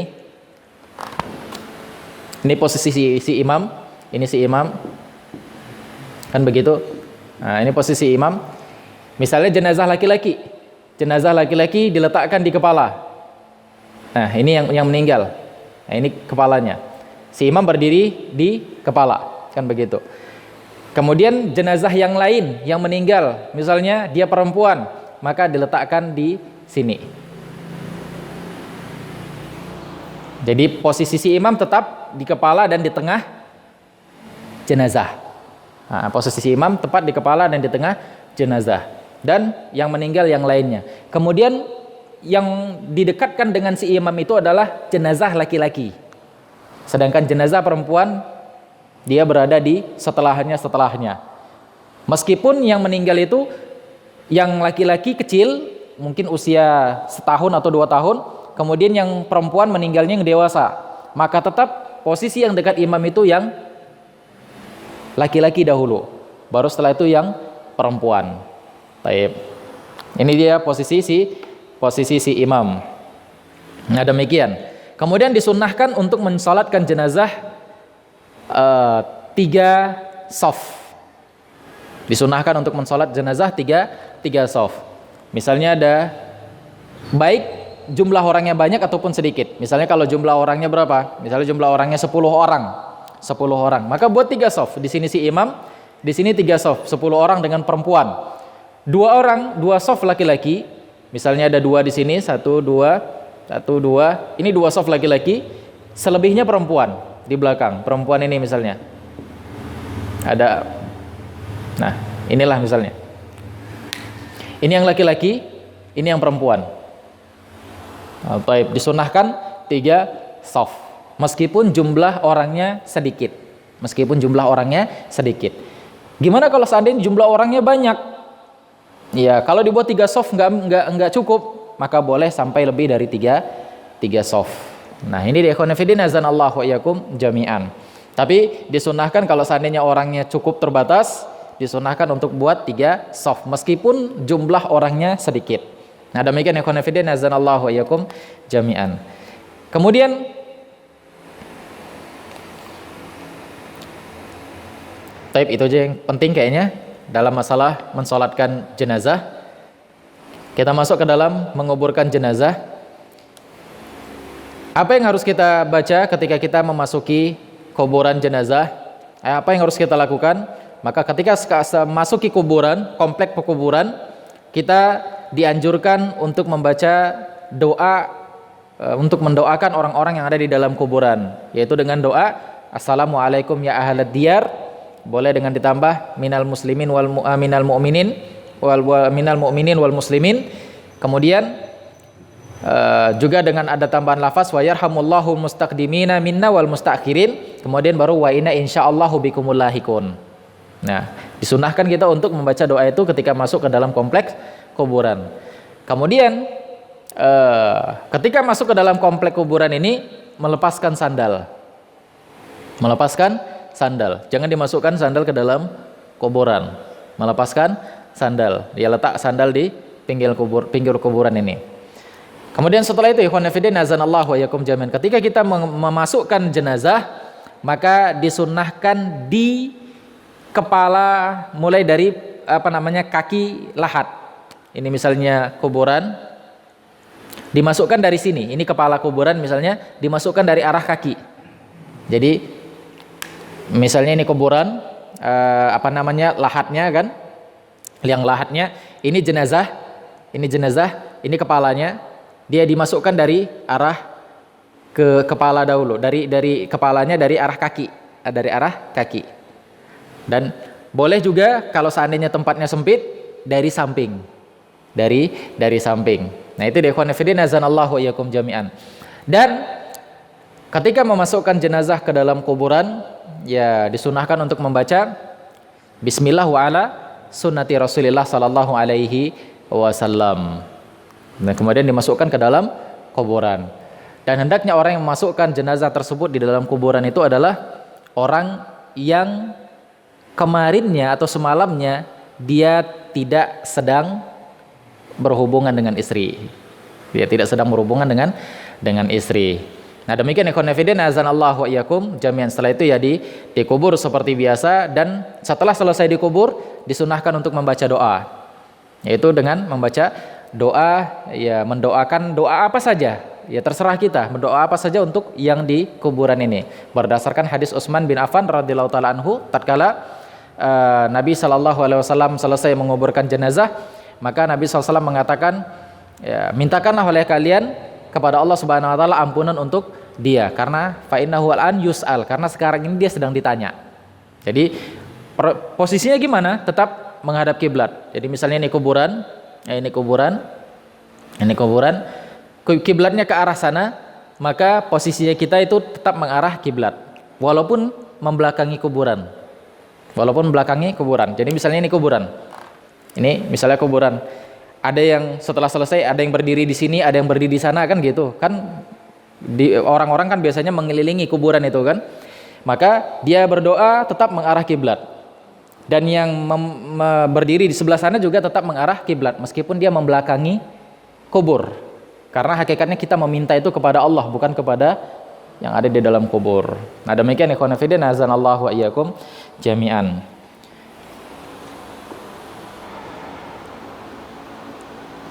Baik, kayaknya itu aja lah dulu yang penting karena sudah lewat dari 6:30. Mungkin ini Ya menurut saya inilah yang paling penting bagi kita yang kita ketahui. Insya Allah nanti di pertemuan berikutnya kita akan praktekkan bagaimana tata cara memandikan jenazah dan mengkafankan jenazah, memandikan dan mengkafankan jenazah. Apanya sudah ada kan? Sudah ada kan? Sudah ada persiapannya. Tapi itu saja ikhwan fillah kajian kita pada pagi hari ini, mudah-mudahan ada manfaatnya. Qul qouli hadza wa astaghfirullah li wa lakum wa lisairil muslimin innahu huwal ghafurur rahim. Bagi antum yang ada pertanyaan, fadhol silahkan. Silahkan. Assalamualaikum warahmatullahi wabarakatuh. Selain Ustaz, menurutkan jenazah belum mandikan. Bolehkah jenazah ini langsung dimandikan dalam hari mendahulukan anggota wudhu? Hukum menundukkan jenazah itu sendiri Sunnah. Jadi itu bukanlah sebuah kewajiban. Ya, kalaupun memang nggak bisa, ya dimandikan saja. Gitu. Tapi ya dianjurkan mencuci di bagian sebelah bagian anggota wudhunya terlebih dahulu. Kan nggak, saya rasa nggak ada ini, nggak merepotkan itu. Ya, kalau kita bisa memandikannya, berarti kita juga bisa mencuci bagian anggota wudhunya. Nah itu dia. Wallahu taala alam. Nah, yang lain, Kak? Baik, silakan. Assalamualaikum warahmatullahi wabarakatuh. Waktu pas menguburkan jenazah, apakah disuruh untuk azan? Enggak. Dan disunahkan untuk adzan. Ikhwan fillah, azanallahu wa iyyakum jami'an. Cukup masukkan dia ke dalam kuburan. Yang disunahkan itu adalah membaca doa Bismillah wa ala sunnati Rasulillah atau Bismillah wa ala millati Rasulillah sallallahu alaihi wasallam. Bukan dengan adzan. Nah, dan ini bid'ah. Tidak pernah diajarkan oleh Nabi sallallahu alaihi wasallam. Apalagi ini sebenarnya ikhwan fillah, pembahasan masalah fardu kifayah ini panjang. Jadi kita ya ini sudah betul-betul saya ringkas betul lah. Karena banyak hal-hal yang terlarang yang banyak dilakukan oleh manusia. Contohnya apa ikhwan fillah? Ketika membawa jenazah di kuburan, ada orang yang membawa jenazah itu ini jenazahnya digotong. Ini jenazahnya digotong oleh orang-orang. Sebelum dia berjalan, dia bertakbir dulu, dia baca Fatihah dulu, atau ada yang malah masuk ke dalam kolong jenazah. Ada yang masuk ke dalam kolong jenazah. Nah, sebelum dibawa ke kuburan. Maka ini bid'ah. Ini tidak pernah dilakukan oleh Nabi dan tidak pernah dilakukan oleh sahabat Nabi SAW. Demikian juga ketika menggotong jenazah ke kuburan, tidak ada teriak-teriak takbir. Meskipun yang kita kuburkan ini adalah tokoh. Nah, ini banyak kejadian yang salah di kalangan kaum muslimin. Misalnya apa, tokohnya yang meninggal, kiainya yang meninggal, kan banyak murid-muridnya, banyak pengikut-pengikutnya, sambil jalan dia sambil bertakbir Allahu Akbar. Ini salah. Ini nggak boleh. Ya, membawa jenazah itu ya dengan cepat. Ya, dengan cepat. Ya, bukan berlari-lari, tapi dengan jalan yang cepat. Nah, ini kadang-kadang juga banyak kita lihat jenazah itu sambil dibawa sambil ya jalannya cepat tapi sampai berlari. Ya, tidak perlu berlari. Atau rommel, lari-lari kecil. Tidak perlu sampai seperti itu. Jalan saja, cuman jalannya dipercepat. Nah, itu dia ikhwan fillah, azanallahu wa iyyakum jami'an. Jalannya dipercepat. Dan tidak perlu dengan teriak-teriak di situ. Tidak perlu dengan teriak-teriak, dengan takbir, apalagi yang banyak dilakukan oleh orang-orang sekarang ketika dia menggotong jenazah, kadang-kadang sampai memaki-maki orang lain. Ya teriak, misalnya ada yang ngalangi jalan, kemudian dia suruh minggir sampai dimaki-maki, ini tidak boleh. Ya kalau nyuruh orang minggir nggak apa-apa, tapi jangan sampai dimaki-maki. Nah, ini deh ikhwan fillah, azanallahu wa iyyakum jami'an. Dan yang disunnahkan, yang afdal ketika orang menggiringi jenazah itu, yang berjalan boleh di mana saja, boleh di belakang, boleh di samping, boleh di depan, tapi yang pakai kendaraan sebaiknya di belakang. Nah, yang pakai kendaraan sebaiknya di belakang. Nah, ini yang banyak yang dilihat oleh kaum muslimin, yang kita lihat di sebagian kaum muslimin, kadang-kadang kalau dia pakai sepeda motor dia duluan.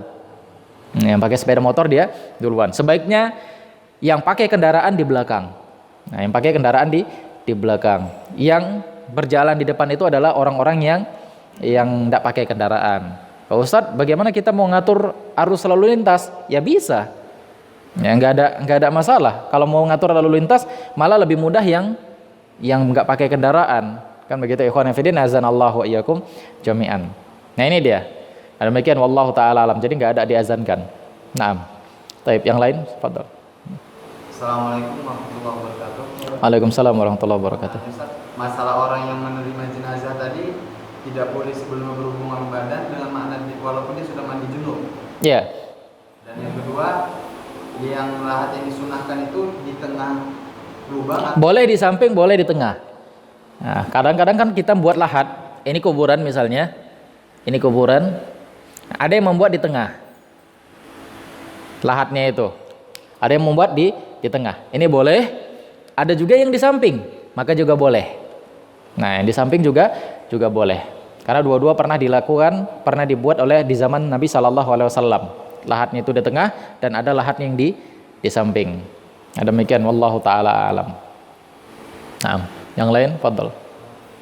Silakan, Pak. Waalaikumsalam warahmatullahi wabarakatuh. Ini Ustaz, ini sering terjadi di rumah sakit Ustaz. Masalah mayat ditemukan yang tidak tahu asal-usulnya. Iya. Jadi kan selama menunggu identitas keluarganya, mengetahui identitas keluarganya, berapa lamakah kita bisa menahan mayat itu untuk dikuburkan? Itu yang pertama. Yang kedua, dia kan kita tidak tahu asal-usulnya. Dia beragama apakah dia atau tidak. Nah, jadi ada sebagian rumah sakit itu dia dibawakan tata caranya dibawakan ke dalam agama kita, Ustaz. Nah, jadi itu bagaimana, Ustaz? Taib. Ikhwan fillah, azanallahu wa iyyakum jami'an. Berdasarkan hadis Nabi sallallahu alaihi wasallam yang dia katakan, segerakan jenazah kalian. Karena kalau seandainya dia jenazah yang baik, maka kalian menyegerakan dia ke dalam tempat yang baik. Kalau dia jenazah yang buruk, berarti kalian memikul keburukan pada diri dia. Nah, di sini menunjukkan, dalil ini menunjukkan kepada kita bahwa tetap disegerakan jenazah tersebut ketika dia meninggal. Walaupun di rumah sakit, tetap disegerakan. Nah, ini tidak tahu asal usulnya dari mana. Apalagi kalau tidak tahu kan, nggak tahu keluarganya, sudah kuburkan saja. Tidak perlu disimpan-simpan sampai di ruang mayat sampai berhari-hari. Ya harus dikuburkan saja. Hanya saja kan kalau di rumah sakit itu kan terkadang juga banyak orang-orang yang jahil, yang tidak tahu tentang masalah agama, apalagi ya mungkin mereka juga punya prosedur-prosedur yang harus mereka taatin, kan begitu. Maka yang seperti ini, ikhwan fillah, azanallahu wa iyyakum jami'an, ini seperti ini menyalahi sunnah Nabi sallallahu alaihi wasallam. Ketika dia meninggal maka segerakan penguburannya. Baik yang diketahui asal usulnya ataupun yang tidak diketahui asal usulnya. Nah, yang diketahui asal usulnya misalnya keluarganya dari jauh, dia ketabrak kemudian meninggal di rumah sakit, maka sampaikan kepada keluarganya. Ini kalau pihak rumah sakitnya itu adalah orang-orang yang paham agama, kan begitu. Sampaikan kepada keluarganya, dia akan dikuburkan. Kan begitu. Oh bentar, nunggu kami sampai di rumah sakit mungkin 2 hari lagi, kami dari kota yang lain misalnya, 2 hari lagi baru sampai rumah sakit, maka jangan tunggu, langsung aja kuburkan. Nah itu di ikhwan fillah, azanallahu wa iyyakum jami'an. Kecuali kalau ada larangan atau aturan-aturan dari pemerintah, kan begitu. Misalnya kalau antum ngotot nguburin, tiba-tiba ada peraturan tanpa persetujuan dari keluarga, kita bisa kena tuntut, kan begitu. Ini misal kalau seandainya ada aturan seperti ini, ya sudah, kalau gitu ya serahkan saja sama keluarganya, biar mereka yang menanggung dosanya semua. Nah itu dia, ikhwan fillah, azanallahu wa iyyakum jami'an. Tapi kalau enggak ya sudah, langsung kuburkan saja. Nah, demikian, wallahu taala alam. Taib, yang lain? Silakan, Pak. Gimana adakah hadisnya untuk menyiram kuburan dengan bunga atau dengan air itu? Tidak ada. Kalau dengan bunga tidak ada. Adapun dengan air boleh. Yaitu disunahkan juga kalau seandainya bisa, tatkala kita menguburin mayit, maka di atas kuburannya itu diletakkan batu-batu kerikil. Batu-batu kerikil, ya kemudian juga disiram air juga boleh. Adapun dengan bunga, maka ini tidak ada dalilnya. Dan ini adalah perpaduan antara Islam dengan adat orang-orang Indonesia yang umumnya dahulu Indonesia beragama yang bukan Islam, kan begitu. Maka ini dilarang, ini tidak boleh. Ini tidak boleh. Membaca salawat itu boleh tak? Membaca salat ngapain? Pas Rasulullah lewat dari kuburan itu ada. Taib. Ikhwan fillah azanallahu wa iyyakum jami'an. Sebagian orang karena melihat ini Nabi SAW pernah melewati sebuah kuburan, kemudian beliau mengambil sebuah ranting dan beliau meletakkan di kuburan tersebut, kemudian beliau mendoakan kepada Allah Subhanahu wa taala selama ranting ini masih basah, maka orang ini ditangguhkan adabnya. Karena orang yang meninggal di dalam kuburan ini melakukan satu dosa, yang pertama kencing tidak cebok, yang kedua melakukan adu domba kepada orang lain, melakukan adu domba. Hingga akhirnya Nabi SAW menancapkan sebuah ranting. Ada orang-orang yang salah paham terhadap hadis ini, sehingga ketika mereka menguburkan jenazah, mereka ambil daun-daun tertentu atau bunga-bunga tertentu kemudian diletakkan di kuburan. Biasanya kalau bunga yang diletakkan di kuburan itu bunga yang ada daun yang ada hijau kuning-kuningnya itu kan, dan apa itu sengaja diletak di situ. Maka ini tidak boleh konfident, tidak boleh diletakkan bunga-bunga. Dan bahkan yang disunnahkan itu ketika meninggal, kuburan tersebut itu adalah diletakkan batu di atas tepat di kuburan itu, di kepala kuburan. Batu kecil atau batu yang menandakan itu adalah kuburan. Ya, menandakan ada kuburan. Kalau seandainya tidak ada batu, kayu juga boleh. Ya, kayu juga boleh. Ya, seperti yang biasa di tempat kita kan, pakai kayu yang gini-gini bentuknya, kan begitu. Diletakkan di kepala. Diletakkan di kepala. Bukan kepala kaki, tapi diletakkan di kepala saja. Nah, ini ikhwan fillah. Dan ada larangan menulis kuburan. Ada larangan menulis kuburan. Yang banyak kita lihat adalah ditulis di kayunya ini. Ditulis namanya, tanggal lahirnya, kemudian tanggal kematiannya. Bahkan pernah saya lihat pas jalan-jalan di kuburan sampai ada kata-kata mutiara. Ditulis. Ada kata-kata mutiara di sini ditulis. Ini konfident azanallahu wa iyyakum jami'an. Ini termasuk dalam larangan Nabi SAW, tidak boleh menulis di kuburan. Menulis di kuburan. Nah, ini ikhwan fillah azanallahu wa iyyakum jami'an. Antum kalau pergi ke Madinah, ke Baqi, maka antum akan lihat bagaimana bentuk kuburan yang disunahkan oleh Nabi sallallahu alaihi wasallam. Coba kita ambil ya.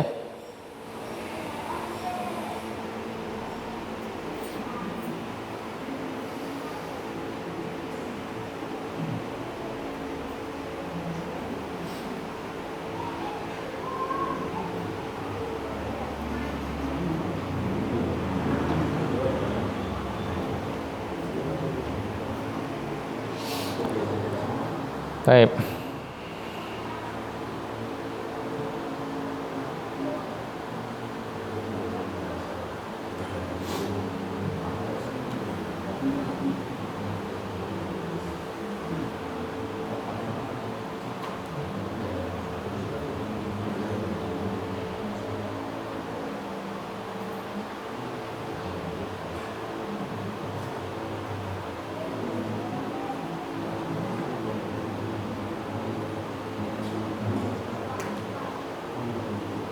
Wah, lagi nggak ada jaringan. Antum bisa cari di handphone antum. Coba tulis kalimat seperti ini. Nggak ada jaringan di tempat saya. Atau antum tulis saja kuburan Baqi. Kuburan Baqi. Kalau bisa bahasa Arab, buat pakai bahasa Arab, Maqbaratul Baqi. Ada nggak internetnya? Saya nggak ada jaringan di sini.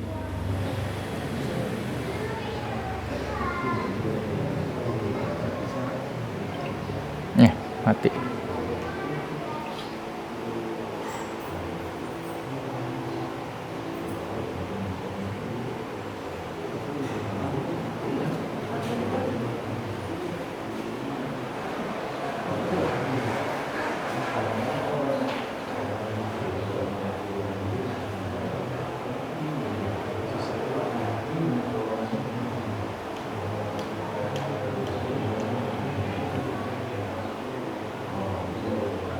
Nah, ini bentuk kuburan yang sunnah.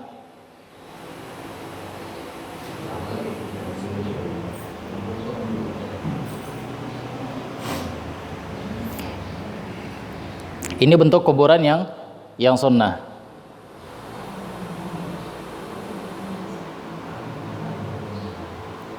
Nggak bisa kita perbesar. Ini bentuk kuburan yang disunnahkan. Jadi kalau antum jalan-jalan ke Baqi, jalan-jalan ke Madinah, di samping sebelah kiri masjid, sebelah kiri Masjid Nabawi, maka kita akan tahu bagaimana bentuk kuburan yang disunnahkan oleh Nabi SAW. Jadi hanya tanah, kadang-kadang juga ada yang pakai batu kerikil, kemudian di kepalanya itu, meskipun ada juga yang di bagian kakinya, kepalanya itu diletakkan batu. Ya sudah, diletakkan batu. Itulah yang kuburan yang disunnahkan oleh Nabi SAW. Kalaupun di tempat kita mungkin nggak terbiasa batu, ya boleh dengan kayu. Boleh dengan kayu, yaitu kayu yang papan yang biasa kita buat, kan begitu. Tapi jangan diukir-ukir. Nah, jangan ditulis-tulis. Tulis nama, tulis alamat, tulis tempat tinggal, lahir, meninggal, makanan kesukaan, minuman kesukaan. Jangan ditulis-tulis. Ikhwanifidin azanallahu wa yakum jami'an. Ada yang beranggapan atau ada yang mengatakan nanti kuburannya hilang. Kan begitu. Kalau nggak ditulis nanti nggak tahu di mana kuburannya. Pas mau ziarah kubur, ya nggak tahu lagi di mana kuburannya. Ikhwan fillah azanallahu wa iyyakum jami'an. Ziarah kubur itu disunnahkan atau tidak? Disunnahkan. Kita disyariatkan untuk ziarah kubur. Nabi SAW menyuruh kita untuk ziarah kubur. Nah, yang disunnahkan ziarah kubur itu apakah ke kuburan keluarga kita atau kuburan secara umum? Secara umum. Nggak mesti harus keluarga kita. Nggak mesti harus keluarga kita. Kalau mau datang ziarah kubur adalah ibadah. Nah, nggak mesti harus ke keluarga kita. Kuburan umum saja boleh diziarahin. Kita datang kemudian kita mengingat kematian di situ. Kita berdoa kepada Allah Subhanahu wa taala dan kita doakan orang-orang yang ada di dalam kubur. Nah, itulah ziarah kubur. Jadi tidak seperti di zaman sekarang ini, kalau mau ziarah kapan? Dia harus datangi kuburan keluarganya. Ya, nggak mesti harus kuburan keluarga, kuburan siapa saja. Itu. Yang kedua, ziarah kubur itu bukan waktu-waktu tertentu. Dan ini satu bid'ah yang tidak pernah dilakukan oleh Nabi SAW dan para sahabatnya. Ziarah kubur kapan saja. Ziarah kubur kapan saja. Hari ini kalau antum mau ziarah kubur boleh. Hari ini. Nggak mesti harus menjelang mau datang Ramadan, puasa. Nah, ini salah, ikhwan fillah azanallahu wa iyyakum jami'an. Makanya banyak terjadi kemacetan panjang ketika mau menjelang puasa. Kemacetan panjang. Gara-gara apa? Ya gara-gara banyak ziarah di situ. Nah, ini ikhwan fillah, ini mengganggu orang lain, kan begitu. Jadi kalau mau ziarah ya kapan saja, silahkan. Ziarah kapan saja datangnya. Nah, ini ikhwan fillah azanallahu wa iyyakum jami'an. Demikian wallahu taala a'lam. Baik. Satu lagi kalau ada yang mau bertanya, setelah itu kita tutup. Nah, sudah jam 7. Silakan, Pak. Waalaikumsalam warahmatullahi wabarakatuh. Tertarik dengan hadis yang pertama saya mengenai pertikaian, yaitu memandikan mengampani dan menyolatkan. Sholat itu kan menyolati jenazah. Jadi Ustaz bilang tidak boleh langsung menyolatkan kuburan. Ya. Tapi ketika ada salah satu keluarga yang terlambat atau tak dapat melaksanakan sholat jenazah bersama, lalu dia melaksanakan sholat di kuburan. Lalu kuburan itu kan bukan jenazah lagi. Iya. Sudah pertikaian keempat. Jadi bagaimana hukumnya Ustaz, sedangkan dia bukan menyolatkan jenazah kan menurut kita, tapi menyolatkan kuburan. Menyolati kuburan. Bagaimana kedudukan hadis itu? Baik. Dua-dua hadisnya sahih. Dua-dua hadisnya sahih. Yang pertama hadis larangan untuk menyolatkan jenazah yang di masjid, kan begitu, yang larangan untuk menyolatkan kita sholat di kuburan, larangan untuk sholat di kuburan. Yang kedua, Nabi SAW pernah menyolatkan nenek-nenek yang meninggal, yang dia nggak dikabari kalau nenek itu meninggal. Akhirnya dia datang ke masjid, ke kuburan, kemudian dia sholatkan. Para ulama melihat hadis ini seolah-olah bertentangan. Namun hakikatnya hadis ini bukan pertentangan. Hadis ini diambil jalan tengah oleh para ulama, yaitu tatkala orang tersebut tidak terluput, artinya dia terluput untuk melaksanakan sholat jenazah, tidak kedapatan untuk melaksanakan sholat jenazah, maka dia boleh mendatangi kuburan dan dia sholat di situ. Dan ini bukan berarti dia harus sholat kuburan, dia tetap dikatakan sholat jenazah. Kenapa? Karena tatkala dia sholat itu dia nggak pakai ruku dan nggak pakai sujud. Ya, namanya sholat jenazah kan nggak pakai ruku dan nggak pakai sujud. Tapi kalau dia ruku dan sujud ini terlarang. Dia seperti sholat ke kuburan. Adapun kalau dia sholat seperti biasa, ini tidak mengapa dan ini dibolehkan berdasarkan hadis Nabi SAW tadi. Jadi bukan dikatakan sholat kuburan, bukan dikatakan sholat walaupun sudah dikuburkan. Nah, walaupun sudah dikuburkan, dia tetap dikatakan sebagai sholat jenazah. Nah, tetap dikatakan sebagai sholat jenazah. Nah, itu dia konfident. Maka di sini dibolehkan. Dan saya ada fotonya, tapi di sini ada foto beberapa ulama yang mensolatkan jenazah temannya ketika dia tidak sempat untuk menyolatkan jenazah tersebut di tempat yang lain.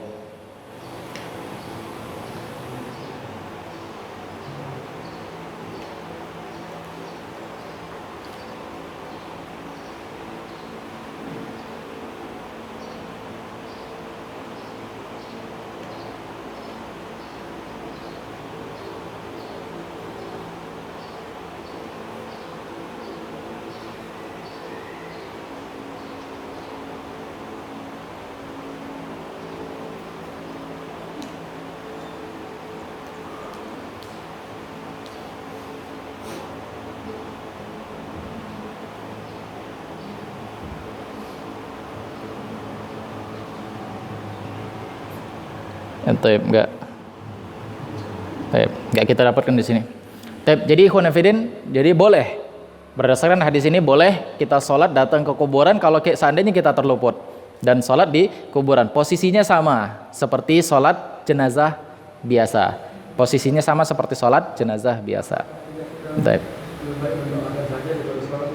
Gimana Pak?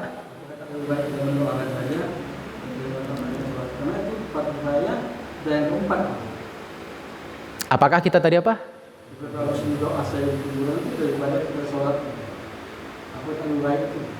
Oh, apakah lebih baik?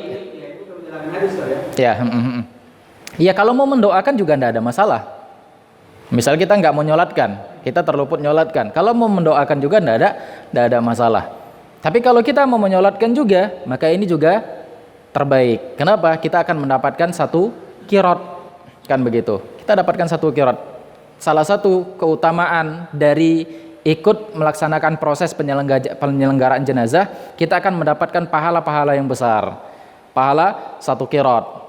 Memandikan dapat satu qiraat, mengkafankan sampai menyolatkan. Ketika sahabat bertanya apa satu qiraat itu? Itu seperti gunung Uhud. Pernah lihat gunung Uhud, Pak? Besar sekali. Ya, kalau kita ini seperti bukit barisan. Ya, seperti bukit barisan, pahala yang sangat besar. Jadi kalau seandainya kita terluput, ya kita mau mensolatkan, solatkan saja. Ya, tapi kalau nggak mau menyolatkan juga sudah nggak ada masalah. Kenapa?